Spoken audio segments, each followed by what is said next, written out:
seen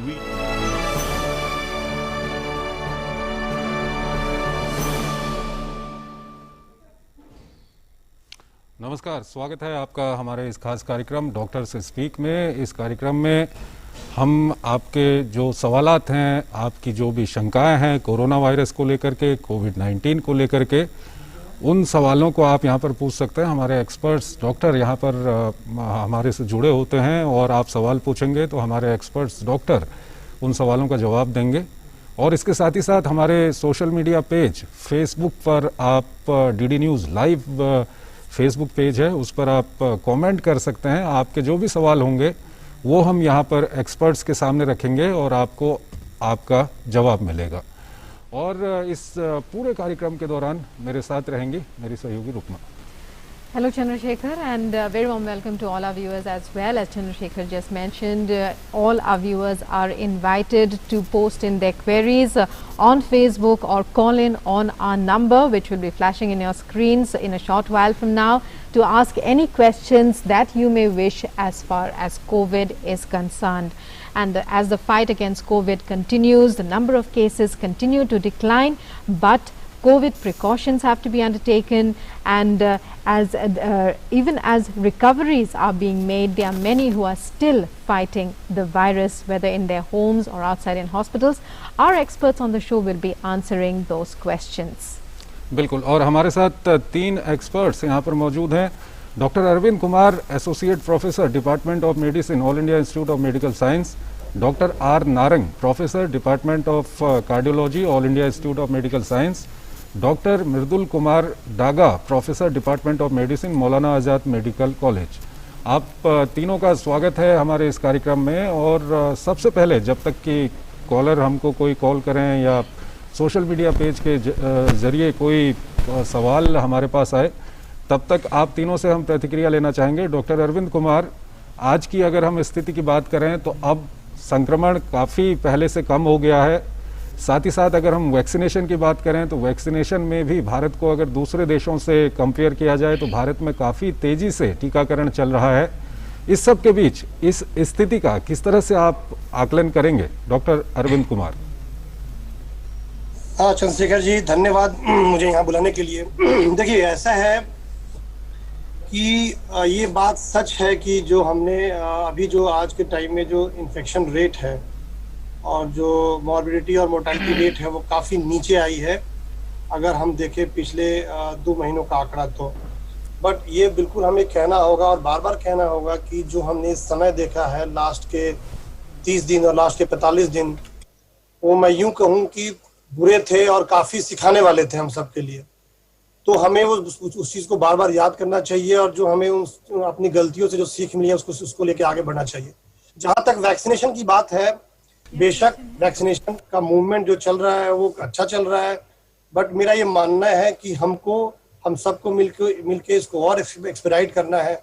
जो हमारे behaviour में रेजिस्टेंस है वैक्सीनेशन के प्रति, जो दुविधाएं हैं, जो शंकाएं हैं, जो गलत धारणाएं हैं, उनको हम अपने माध्यम से, सब माध्यम से, हर तरीकों से लोगों के बीच में जाएं, इसको बताएं कि ये चीज़ को निकाल के और सब लोग वैक्सीनेशन की तरफ अपने आप को अग्रसित करें, ताकि ये जो मूवमेंट चलाई गई है सरकार द्वारा, इसमें हमें मतलब नेशनल लेवल पे, समाज के लेवल पे सफलता प्राप्त हो। Right, we are also joined by Dr. Narang. Well, Dr. Narang, I'd like to ask you the same question. How do you look at the situation right now, even as vaccination? There's such a huge response to the vaccination drive. People all across the board from all ages are coming forward to enroll to take in the vaccination, and on the other hand, the number of cases, we believe, are clearly declining, a sharp decline in the number of cases. Yes, it's very reassuring that the number of cases are coming down, but at the same time we have to be careful. We cannot lower our guard at the moment, because there are a number of concerns. One concern, obviously, which everyone knows, is that of a third wave. We are already seeing that in Western countries like UK, etc., there is again some rise in number of cases. because different variants, mutants, they keep coming up, and therefore the important aspect of using mask, social distancing, and hand hygiene, they need to be continue to be followed. Also, vaccination is important, and it is heartening to see that more and more people are taking it up actively. The other point is that we have to be careful that subsequently there is some indication that children may get little more involved in the subsequent waves. So from that point of view also we have to take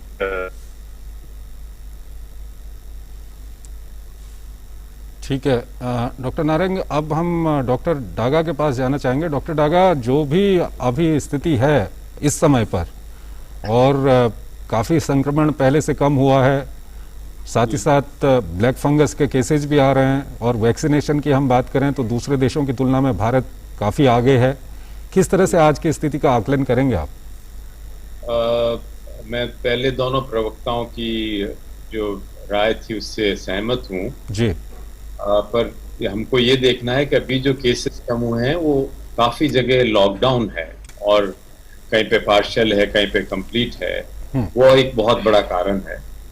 और लोग फिर जो थोड़े बेफिक्र हो गए थे वो थोड़े अब ध्यान रखने लगे हैं। सो कोविड अप्रोप्रिएट बिहेवियर की बहुत ज्यादा जरूरत है हमें अगले 6 महीने से 1 साल तक। अभी भी हम ये भी जानते हैं कि जब सब मार्केट्स और खुलने लगेंगे और लोग आने जाने लगेंगे, अपने कार्य में व्यस्त होंगे और सब होंगे, तो फिर भीड़ भाड़ होने से ये वापस फैलने का खतरा है। और कारण ये है कि अभी भी वैक्सीनेशन हम कर रहे हैं अच्छी गति पे, लेकिन हमारी जनसंख्या बहुत है, और हमारी जनसंख्या को वैक्सीनेट करने में काफी टाइम लगने वाला है। तो वो हमें एक एडवांटेज जो वेस्टर्न कंट्रीज में है वो नहीं है हमारे पास। तो इसलिए हमें ये ध्यान रखने की जरूरत है कि हम अननेसेसरीली जहाँ जरूरत नहीं है वहाँ बाहर न जाएं, सोशलाइजिंग न करें, मास्क पहने और दूरी रखें, और दूरी भी अब तो ज़्यादा रखें। और क्लोज स्पेस में, अगर आप घरों में हैं, होटलों में, रेस्टोरेंट में हैं, तो वहाँ ज़्यादा चांसेस है फैलने के दूसरों के घर में जबकि बाहर रहने से। इसका मतलब यह नहीं है कि अगर बाहर रहें तो भी आप मास्क न पहने, वो पहनना है आपको, सैनिटाइज करना है हाथ। और सबसे बड़ा ये ध्यान रखना है कि जब अनलॉक होगा तो आप मिनिमम जिस काम को आप बिना कहीं बाहर जाए कर सकें वो करते रहें।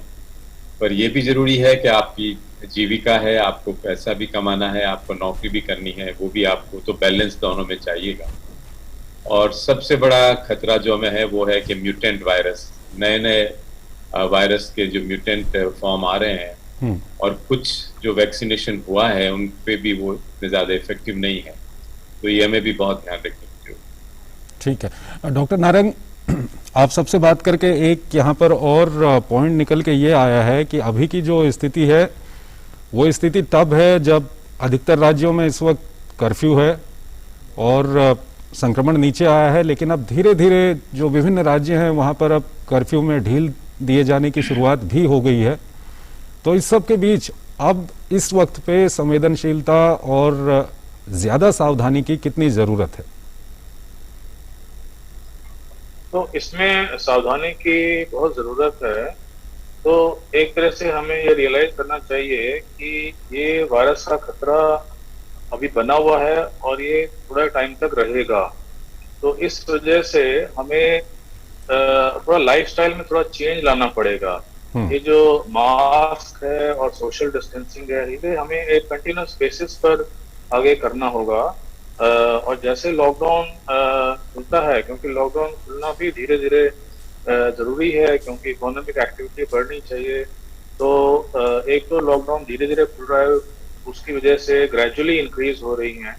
और जैसे ये खुलता है तो हमें फिर भी ध्यान रखना है कि अननेसेसरी हम बाहर ना जाएं, और जरूरत हो तभी जाएं, और खासकर भीड़ ना करें, भीड़ वाले एरिया में ना जाएं। तो और जो गेट टुगेदर वगैरह करते हैं उसमें थोड़ा ध्यान रखें कि ज्यादा भीड़ ना हो और थोड़ा डिस्टेंसिंग बनी रहे। तो ये इस बेसिस पर हमें थोड़ा आगे कुछ टाइम के लिए करते रहना पड़ेगा। Doctor Arvind, Ramdayal Srivastav is asking on Facebook, he would like to know that those who take steroid inhalers, he's saying steroid inhaler के रूप में रेगुलर लेते हैं तो क्या उन्हें भी ब्लैक वाइट फंगस होने का खतरा है? एंड कृपया कोविड एंड नॉन कोविड दोनों के लिए बताने का कष्ट करें। धन्यवाद। काफी अच्छा सवाल है ये। देखिए, जो लॉन्ग टर्म इनहेलर्स पे हैं और जो इनहेलर्स के सारे नियमों का पालन कर रहे हैं, मतलब कि जो मीटर डोज इनहेलर से इनहेलर ले रहे हैं और वो प्रॉपर मेथड से, जो उसमें बेस्ट मेथड है कि उसके साथ स्पेसर यूज करें, तो उससे क्या होता है कि जो हमारा डिपोजिशन है, जो यहाँ पे ड्रग पहुंचना चाहिए, वो सीधे लंग में ज्यादा जाता है और ओरल कैविटी को वो कम अफेक्ट करता है। इसके अलावा जो रेगुलरली जो इनहेलर्स यूज करते हैं, और मुझे पूरा यकीन है जहां से भी उनको इंस्ट्रक्शन दिया गया होगा उसमें हम बताते हैं कि इनहेलर्स लेने के बाद उसका जो हाइजीन है उसको अच्छे से मेंटेन करना होता है। इसका मतलब ये है कि इनहेलर्स लेने के बाद मुंह को अच्छे से रिंस करना होता है, वाटर से या सलाइन वाटर से अच्छे से गागल करना होता है, ताकि जो लोकल एरियाज में जो स्टेरॉइड का जो अंश है जो हमारे ओरल कैविटी में है, जो जिसका डिपोजिशन ऑलरेडी है, वो सब बाहर निकल के आ जाए। क्योंकि इनहेलर्स लेने का जो मेन जो हमारा पर्पस ये होता है कि वो लंग में जाए, वहां पे इन्फ्लेमेशन को, और जिस प्रॉब्लम के लिए लिया जा रहा है मोस्टली उसमें ब्रोंकियल आस्थमा और सीओपीडी जैसी बीमारियां हैं, उसके लिए लेते हैं, तो उस पर हमें लाभ पहुंचाए। इसमें सबसे ज्यादा इंपॉर्टेंट बात वो है कि कोई भी ड्रग हो, जैसे इनहेलर हो या ओरल स्टेरॉइड हो, जिस डोज में वो रिकमेंडेड है, अगर आप उस डोज को और जिस ड्यूरेशन में वो रिकमेंडेड है, उस डोज और उस ड्यूरेशन में आप लेते हैं, तो ऐसे खतरे की कोई बात नहीं है। प्रॉब्लम तब है जब आपने बताए गए डोज और बताए गए ड्यूरेशन को ब्रेक करके काफी ज्यादा मात्रा में उसको ले लिया। लेकिन फिर भी मैं ये कहना चाहूंगा कि inhalers we are using from years, हम इतने सालों से इनहेलर्स यूज कर रहे हैं, और ऐसी कोई बात नहीं है कि इसमें फंगस का इंसिडेंस बढ़ जाता है अगर आप प्रिकॉशंस के साथ लेते हैं। तो जो कोविड की जो बात की, कोविड में, ये तो नॉन कोविड के लिए, जो कोविड में जो लोग इनहेलर्स जो लेते हैं, जिनको हम बताते हैं कि 3rd डे से लेके 7th डे तक, 8th डे तक या 10th डे तक ले, उसमें भी डोजेस काफी वेल डिफाइंड हैं। अगर उस डोज को आप क्रॉस नहीं करते हैं, उस मात्रा को आप क्रॉस नहीं करते हैं, एमडीआईज के जो लेने के जो हाइजीन है, जो मैंने अभी भी बताया, उसको आप पूरा फॉलो करते हैं, और खास करके उसको अगर आप अच्छे डिवाइस से लेते हैं जिससे ओरल कैविटी में वो डिपॉजिट ना हो, नीचे डिपॉजिट हो, लंग में डिपॉजिट हो, तो आपको इससे डरने की संभावना नहीं है। इन सब बोलने के साथ मैं ये बोलना चाहूंगा कि जब भी आप ऐसे इनहेलर्स का यूज करें, चाहे वो नॉन कोविड वाले हो, कोविड वाले हो, तो बिना मेडिकल सलाह के उपयोग ना करें। लेकिन हाँ, इनहेलर से इस फंगस के इंसिडेंस में इंक्रीज होने की कोई बात नहीं है। अभी तक हमारे पास ऐसा कोई प्रमाण नहीं है। ठीक है डॉक्टर डागा, क्योंकि म्यूकोरमाइकोसिस ब्लैक फंगस की यहाँ पर बात चल रही है, अभी अगर हम पूरे कोविड की स्थिति को देखें तो बहुत कम लोग अस्पतालों में हैं और काफ़ी ज़्यादा ऐसे लोग हैं जो घरों में ठीक हो रहे हैं, तो उन लोगों में भी एक डर बना हुआ है ब्लैक फंगस को लेकर के, तो वो कितने ब्लैक फंगस का कितना खतरा उन लोगों को हो सकता है? देखिए, बहुत अच्छा सवाल है, और पिछले 3 सप्ताह से जिस तरह से और 4 सप्ताह से मैं इसमें इन्वॉल्व हूँ, मैं दिल्ली गवर्नमेंट की एक्सपर्ट कमेटी का चेयरपर्सन भी था, और हम लोग रेगुलेट कर रहे थे। या 3 बातें बताना चाहता हूँ मैं। देखिए, अगर आपने लंबे पीरियड तक स्टेरॉइड लिया है, जो कि जनरली हम एडवाइज नहीं करते हैं, पर कुछ कारण से लेना पड़ता है अगर आपकी शुगर की बीमारी है और डायबिटीज है और वो अनकंट्रोल्ड है, ऐसी कुछ सिचुएशन में आपको इसके होने के चांसेस होते हैं। लेकिन अगर आपको ये बीमारी या कोई तकलीफ होती है, तो इसके शुरू के वार्निंग साइंस जो होते हैं, जो शुरुआत के सिम्टम्स होते हैं, वो बहुत आपको ध्यान से देखने चाहिए, और वो होते हैं आपका नाक में जुकाम बढ़ जाना, आपका नाक बंद होना, सूजन आ जाना नाक पे, आंखों के या मुंह पे थोड़ा आंखों के अराउंड सूजन आ जाना, आंखों में दर्द होना, आंखों से अगर दिखाई देने में कुछ तकलीफ होने लगती है, सर दर्द होने लगता है, तो ये ऐसे सिम्टम्स अगर आपको आने लगे शुरुआत में ही अगर आप संपर्क कर लेते हैं तो इसको काफी हद तक हम अच्छी तरह से कंट्रोल कर लेते हैं। लेकिन ये भी देखने की जरूरत है कि हर एक व्यक्ति को ये नहीं होगी, और अगर आपने अपनी शुगर कंट्रोल में रखी है या फिर दवाई लेने से आपकी शुगर काफी हाई हो गई, जो इतनी ज्यादा नहीं होती जो डायबिटिक नहीं होते हैं, या लंबे टाइम तक आपने स्टेरॉइड लिया है या जैसे इनहेलर ले रहे हैं काफी टाइम से, और आप अगर हाइजीन मेंटेन नहीं कर रहे हैं, तो इसके होने के चांसेस होते हैं थोड़े। पर हमने अब ये देखा है कि बहुत से मरीज दूसरी बीमारियों के लिए भी स्टेरॉइड लेते हैं, उनकी कैंसर भी होता है जिनमें ये पहले हम ज्यादा देखते थे। लेकिन जिस तरह के नंबर्स हम इस बार देख रहे हैं, जिस तरह की प्रचुर मात्रा में हम ये देख रहे हैं, अब वैज्ञानिक ये भी देखने लगे हैं क्या कोविड के कारण भी कहीं ये बीमारी तो नहीं हो रही है। सो ये एक पहलू है जो अभी जांच के दायरे में है, अभी उसमें कोई कहना नहीं है। पर अभी सबसे बड़ी जरूरी बात यह है कि आपको कोई भी सिम्टम्स हो, साइनोसाइटिस जैसे हेडेक हो, आंखों के साथ में दिखने में कोई तकलीफ होने लगे, आंखों से दो दिखाई देने लगे, आंखों के या नाक के आसपास सूजन होने लगे, फीवर होने लगे, तो ये चीजें हैं जब आप तुरंत संपर्क करें अपने डॉक्टर से और जल्दी से जल्दी इसका इलाज कराएं और पूरा इलाज किया जा सकता है। हाँ, दवाई की उपलब्धता में अभी भी थोड़ी कमी है और वो मिलना थोड़ा मुश्किल हो रहा है। अभी भी दिल्ली में इतनी दवाई उपलब्ध नहीं है, पर उम्मीद की जाती है कि आने वाले दिनों में ये अवेलेबल हो जाए। ठीक है, गुड़गांव से हमारे साथ एक कॉलर जुड़ रहे हैं, डॉक्टर अरविंद, इनका सुदर्शन हमारे साथ हैं। सुदर्शन, सवाल पूछिए आप। हाँ जी, हाँ, मेरा क्वेश्चन ये है, if a person has taken both the doses of vaccine and if he is infected with COVID-19, we all know that the vaccine are very effective and it can protect up to 95%. But let's say again after taking both the doses of the vaccine, the person gets infected with COVID-19. Now, can that person infect other person as well with COVID-19? Does he have the capability to infect the other person despite taking both the doses of the vaccine? So this is my question. Doctor Arvind, हाँ, तो इस question के माध्यम से मतलब मैं broadly काफी clear करना चाहूंगा सबको कि कोविड तो उनमें जिनमें बिल्कुल ही कोई सिम्टम नहीं है वो भी ट्रांसमिट कर सकते हैं।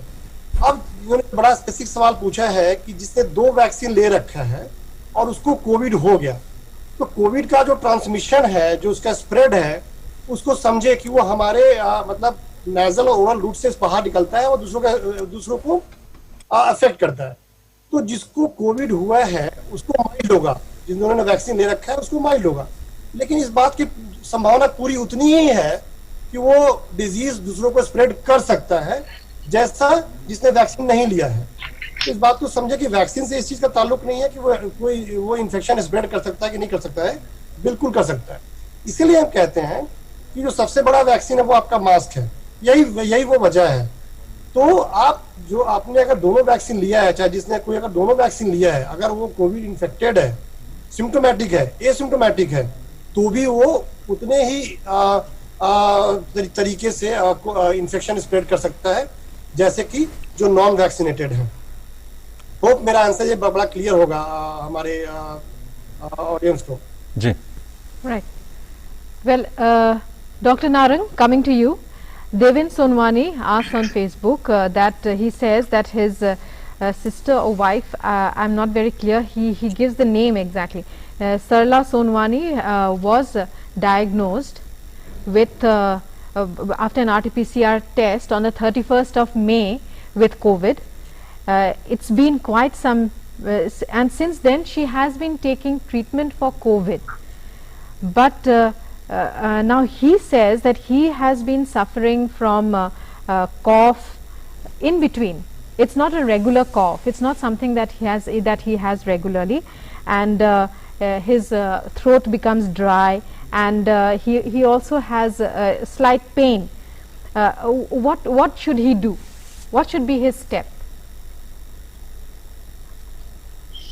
So if I did. Right, sir. Dr. Narang. Now he himself within 5 days he himself is now getting cough and little kind of a throat pain, etc. So Yeah. actually, it's very likely that he himself has also got COVID. I mean, this is well known. When one person gets in the family, other persons also get it, because this is, you know, the infectivity of this virus is very high. It's nothing to get alarmed about. But he should get a RT-PCR test done. He should go to a physician and get proper treatment for COVID done. ठीक है sir. Doctor Daga, एक सवाल हमारे पास आया है। सवाल ये है कि माना किसी शख्स को कोविड हो गया है और वो ठीक भी हो गए हैं, तो उसके बाद भी ब्लैक फंगस होने के कितने चांसेस उसको हैं?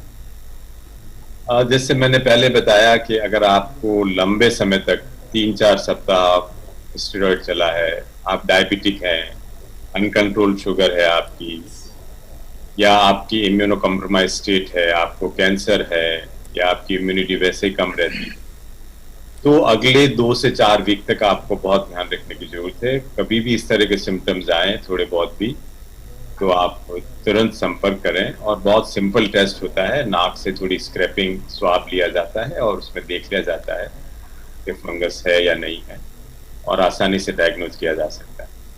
पर अगर 4 से 6 सप्ताह में नहीं हुआ है कुछ भी, तो फिर इसके चांसेस बहुत कम हो जाते हैं।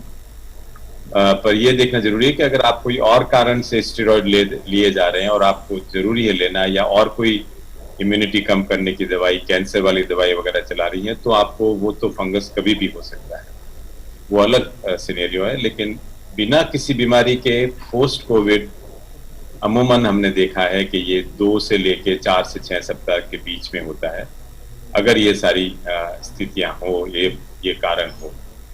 अन्यथा उसके बाद उसके चांसेस बहुत कम हो जाए। ठीक है डॉक्टर अरविंद, अनिता मैथानी हैं, ये पूछती हैं कि मुझे डायबिटीज़ है, पिछले 7 साल से मेरा शुगर लेवल पिछले कुछ महीने से काफ़ी बढ़ा हुआ है, फास्टिंग 250 से 270 रहता है, वैक्सीन लेने के लिए शुगर लेवल क्या पूर्णतः कंट्रोल में लाना होगा, बताइए। देखिए, इसमें क्या है कि अगर माइल्ड डिरेंजमेंट है और शुगर जो आपने लेवल बताया, ये कोई एब्सोल्यूट कॉन्ट्राइंडिकेशन नहीं है वैक्सीन लेने का। तो इस बात को समझा, वैक्सीन जाके तुरंत लीजिए, क्योंकि वैक्सीन लेना और वैक्सीन लेने के बाद के जो आपके फायदे हैं वो बहुत ज्यादा हैं। बट इसी समय मैं साफ साफ क्लियर करना चाहता हूँ कि इसका मतलब कतई नहीं है कि आप अपने शुगर कंट्रोल छोड़ दें। आप तुरंत जो आपके फिजिशियन है, जो आपका ट्रीटमेंट करते हैं, जो आप ड्रग ले रही हैं, उसको और अपने फूड को और अपने डाइट को, अपने हैबिट्स को इस तरीके से एडजस्ट करें या करवाने का आप जो इंस्ट्रक्शन लें, ताकि आपका शुगर जल्दी से कंट्रोल हो जाए। लेकिन हाँ, 1 या 2 रीडिंग अगर आपकी इस तरह से आई हुई है जो आप बता रही हैं, तो ये वैक्सीन लेने का कोई कॉन्ट्राइंडिकेशन नहीं है। आप जाके अपना वैक्सीन लीजिए। वैक्सीन लेना खास करके ऐसे लोग जिनमें कोई कोमॉर्बिडिटीज है, उनमें ज्यादा आवश्यक है आम जनता से।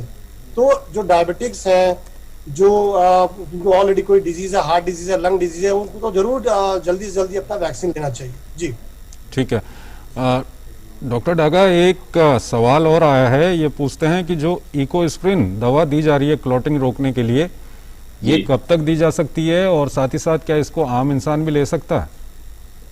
इसकी बिल्कुल जरूरत नहीं है। ये कहीं रिकमेंडेड नहीं है कि आपने वैक्सीन लगाया तो आप इकोस्प्रिन लीजिए क्लॉटिंग रोकने के लिए। जो इकोस्प्रिन अपनी दूसरी बीमारी के कारण ले रहे हैं, उसको रोकने की जरूरत नहीं है। हार्ट के कारण या कोई और क्रॉनिक डिजीज है, डायबिटीज है, हार्ट प्रॉब्लम है, और कोई प्रॉब्लम है जिसके कारण दी जा रही है, उसको जरूर लेते रहना है। पर और किसी व्यक्ति को जो कभी लेते नहीं है, उनको ये करने की अभी तक कोई रिकमेंडेशन नहीं है, कोई जरूरत नहीं है। हाँ, अगर आपको कोविड हुआ है, आप भर्ती थे और आपको कोई एविडेंस मिला है कि आपकी क्लॉटिंग मिली है इन्वेस्टिगेशन में, उस स्थिति में भी इकोस्प्रिन की जगह दूसरी दवाइयां दी जाती है, वो कुछ समय तक चलती है।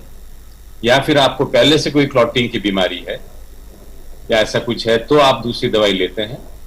अन्यथा ये जो लोगों में देखा गया है कि वो इकोस्प्रिन वैक्सीन लगने के पहले शुरू कर देते हैं और फिर लेते रहते हैं, इसका कोई रोल अभी नहीं। Right. Well, Dr. Narang, Kamal Sharma asks again 2 questions, almost similar.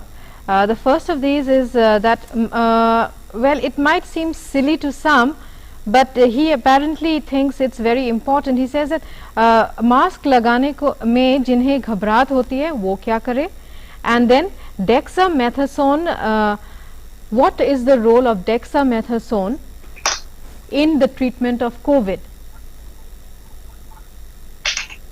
Dr. Narang, two questions. Yes. Right. So the questions are not silly at all. They are sensible questions, and it's a common problem that people who put masks, especially initially, they get little bit of a problem. But the people get used to it. So I would say that they should continue to use mask, because mask is highly protective. It is extremely kind of simple thing to use, and it provides great level of protection, and they will get used to it in over a period of few days only. So there is nothing to worry, and they should continue to use mask. Second point is regarding dexamethasone.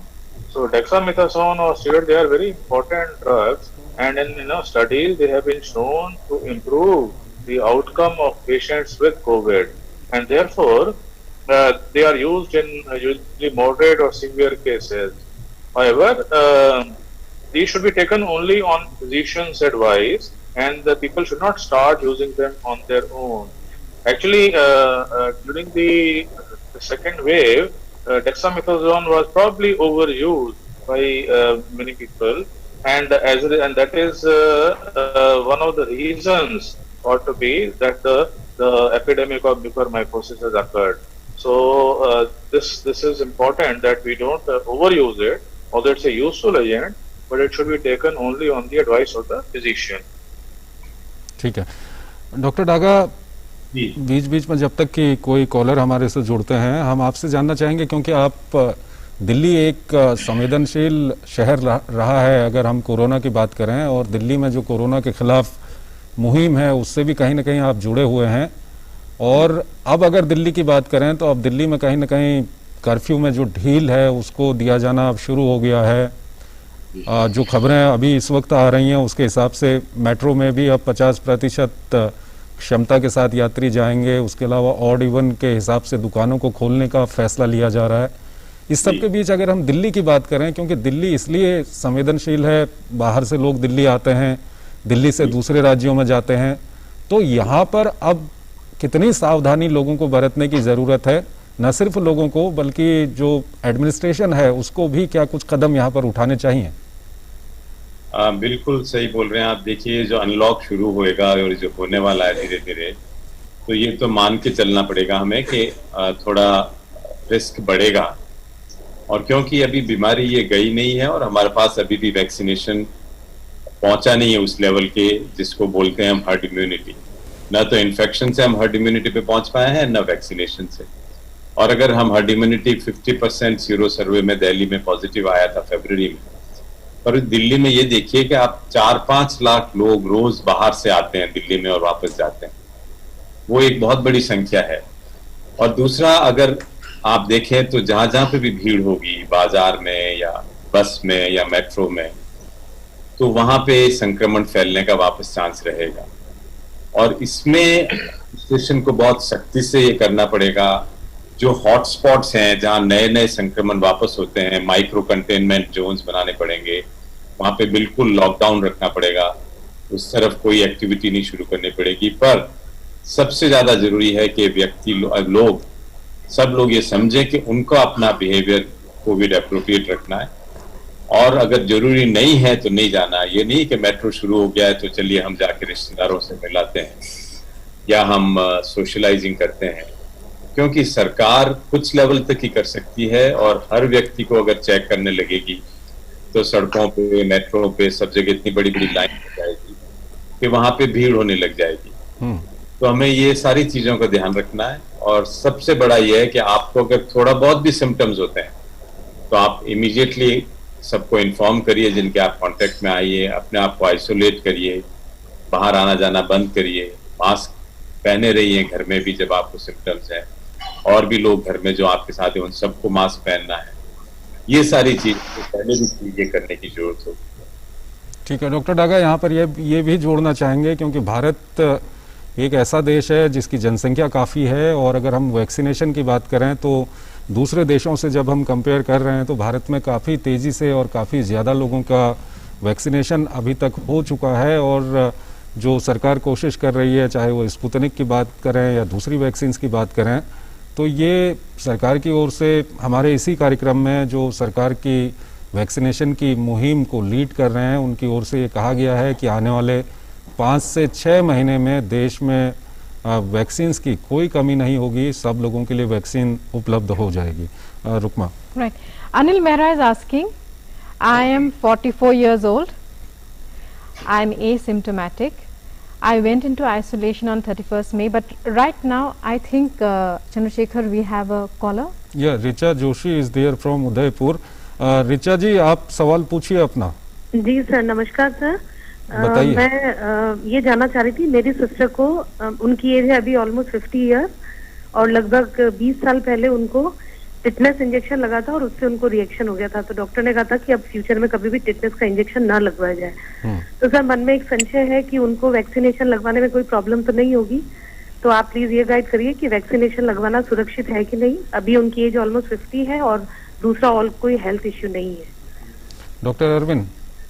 Yes सी रिचा जी, देखिए हर vaccine का जो है अपना अपना एक constituent होता है, अपने सॉल्वेंट्स होते हैं, अपने उसमें अलग अलग कंपोनेंट्स होते हैं। तो आपने तो बताया कि टेटनस से रिएक्शन हुआ था, बट क्या रिएक्शन हुआ था ये मुझे मतलब उतना समझ में नहीं आया। लेकिन इस बात को समझना जरूरी है कि जो माइल्ड रिएक्शन है किसी भी वैक्सीन से, वो जो है वो आप किसी मतलब बहुत सारे वैक्सीन में, बहुत सारे ड्रग्स में देख सकती हैं, वो कॉन्ट्राइंडिकेशन नहीं है।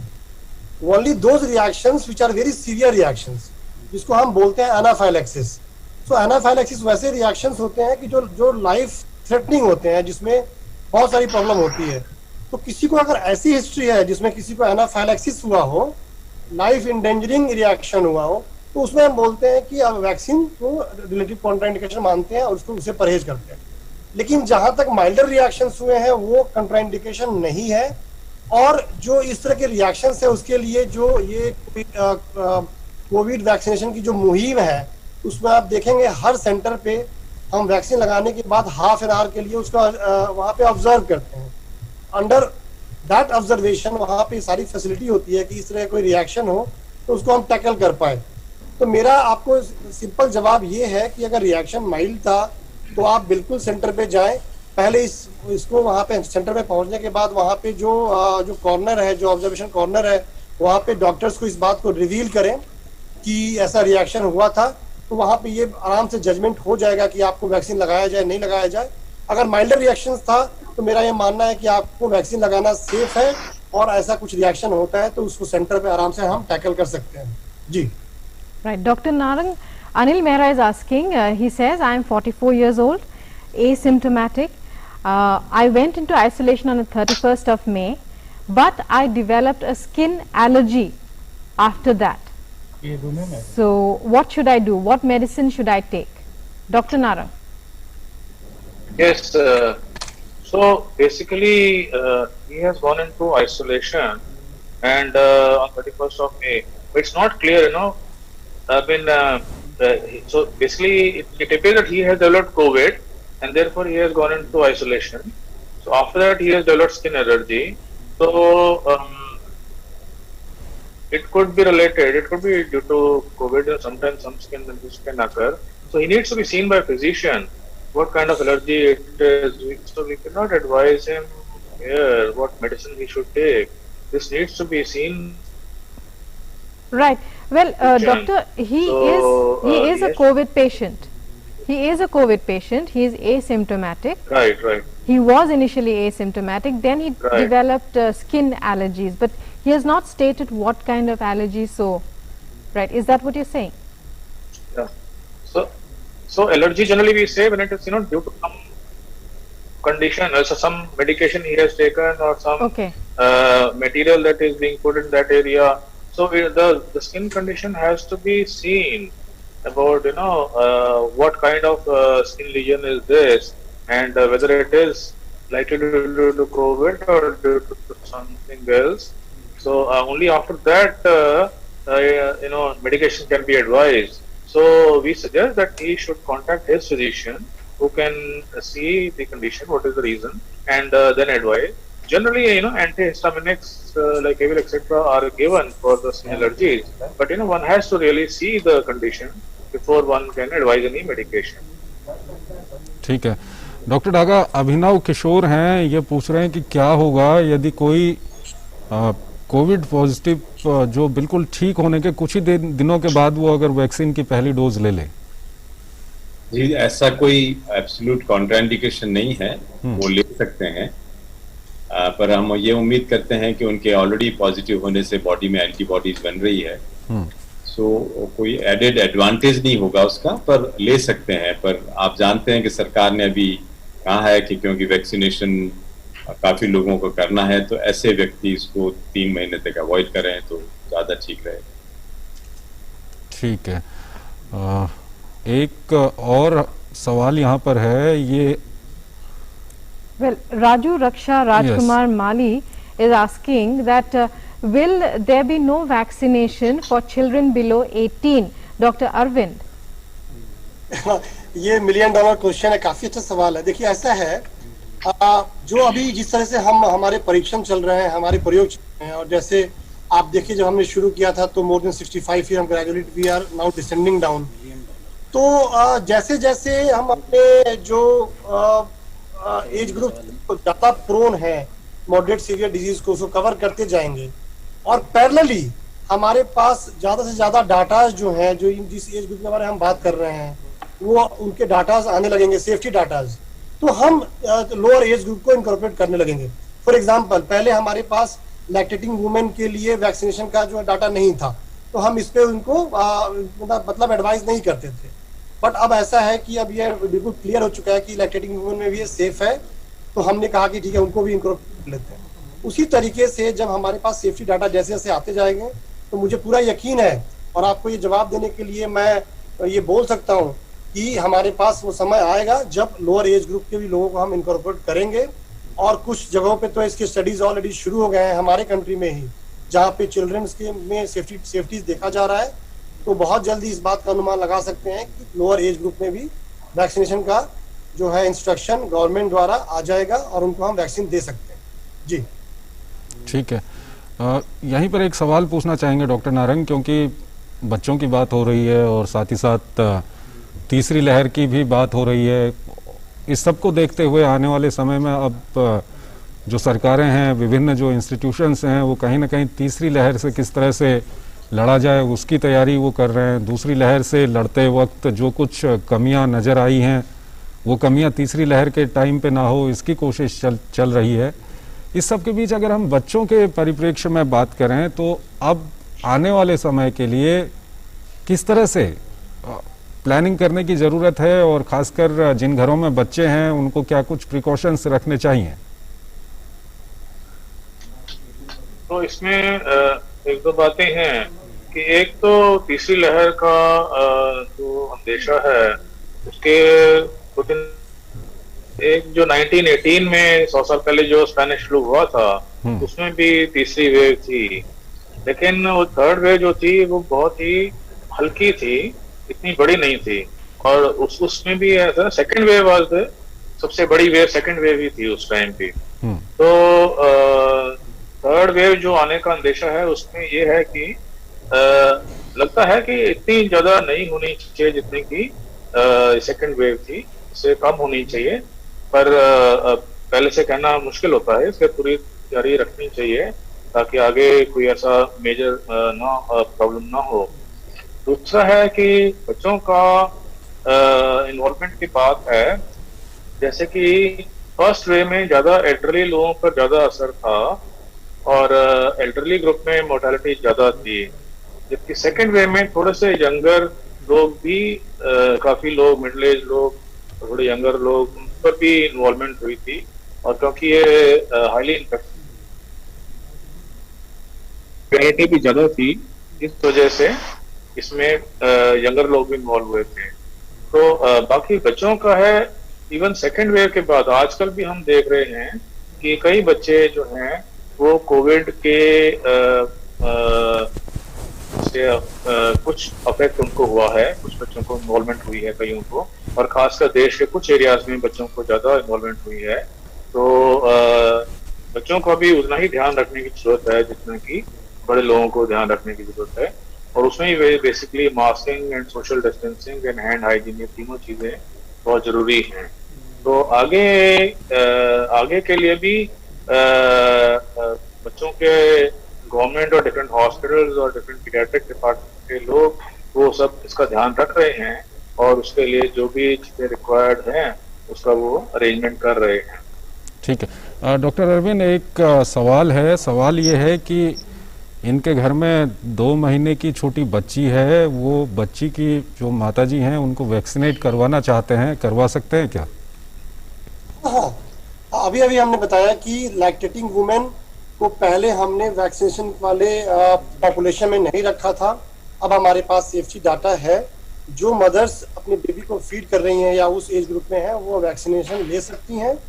लेकिन प्रेग्नेंट जो लेडीज हैं उनके लिए अभी भी हमारे पास डाटा नहीं है, तो उनको नहीं रखा गया है। तो प्रेग्नेंट लेडी ना लें, लेकिन जो मदर्स फीड कर रही हैं अपने बेबीज को वो वैक्सीन लगवा सकती हैं सेफली, कोई प्रॉब्लम नहीं है। Right, Dr. Daga, Deepak Yadav is asking, how long does it take for mucormycosis? How long does the threat last for mucormycosis to develop after stopping steroid intake, and how much mg, कितनी mg methyl prednisolone तक की steroid dose high माना जाता है? Second question first. Methyl prednisolone dose more than 1 milligram per kilogram body weight is considered higher. पर हम लोग कुछ बीमारियों में इससे 4 गुना 5 गुना ज्यादा भी यूज करते हैं। लेकिन इसमें सबसे बड़ा सवाल कि आप कितने दिन बाद ये बंद करने पे हो सकता है। जैसा मैंने बताया पहले भी इसी कार्यक्रम में कि जनरली जिन्होंने 8-10 दिन, जो जनरली रिकमेंडेड है 8-10 दिन से ज्यादा इस बीमारी में देने की जरूरत नहीं होती है आपको, और बहुत हाई डोज में नहीं देते हैं, जैसे डेक्सामेथासोन 6 मिलीग्राम दिन में एक बार, या मिथाइल प्रेडनिसोलोन 32 मिलीग्राम दिन में एक बार, और 8-10 दिन के लिए दिया है।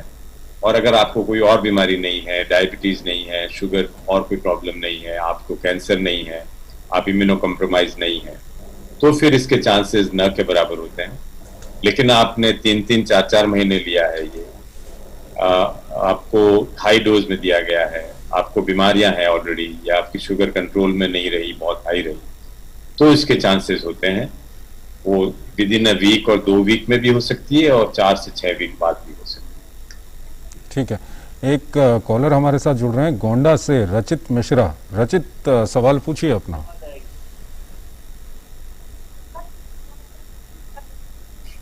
रचित, अपना सवाल पूछिए। हाँ सर, तो मेरा सवाल ये था। जी पूछिए। हाँ सर, मेरा सवाल ये था, मेरे पापा को, मेरे फादर को 3 जून को ही कोविशील्ड वैक्सीन लगी थी, और उनको जो है ना 2 दिन बुखार हुआ था, फीवर हुआ था। राइट। और जिस हाथ में उनको वैक्सीन लगी थी वो हाथ में उठ नहीं पा रहा था। Now he is okay. अब ठीक है वो? हाँ, अभी वो ठीक है। तो ऐसा एक ह्यूमर्स आया था कि जिनको वैक्सीन लगती है, अगर उनको फीवर होता है तभी वैक्सीन असर करते हो, जिनको फीवर नहीं होता है उनको वैक्सीन का असर नहीं होता है क्या? Right, doctor Arvind. नहीं, ऐसा बिल्कुल नहीं है, और ये भ्रांतियां हैं कि जिनको फीवर होगा उन्हीं में वैक्सीन का असर होगा, जिनको फीवर नहीं होगा उनको वैक्सीन का असर नहीं होगा। ऐसा बिल्कुल ही नहीं है।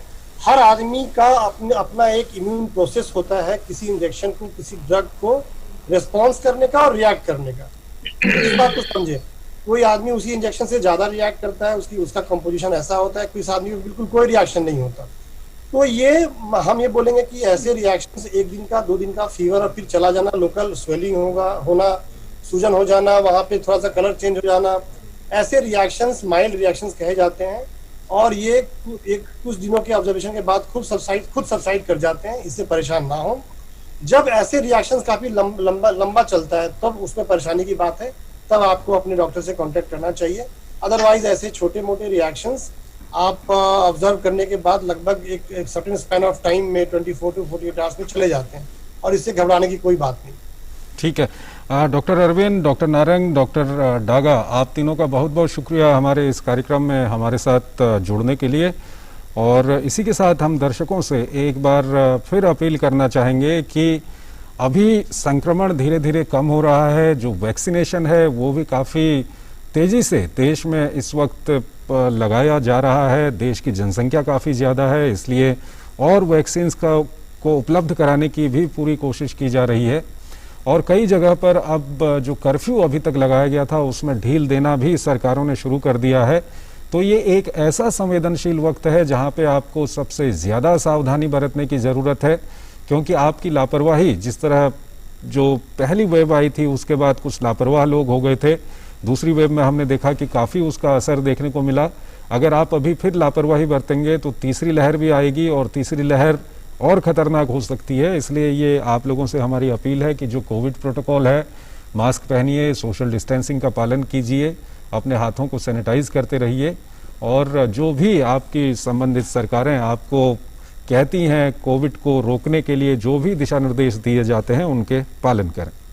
Meanwhile, tune in to DD News tune in to DD News at 3 p.m. once again when there will be another Dr. Speak episode for 1 hour in which you can ask all your questions. So continue with asking your questions both on Facebook and on our helpline numbers which you see flashing on the screens, again 12 to 1 p.m. and 3 to 4 p.m.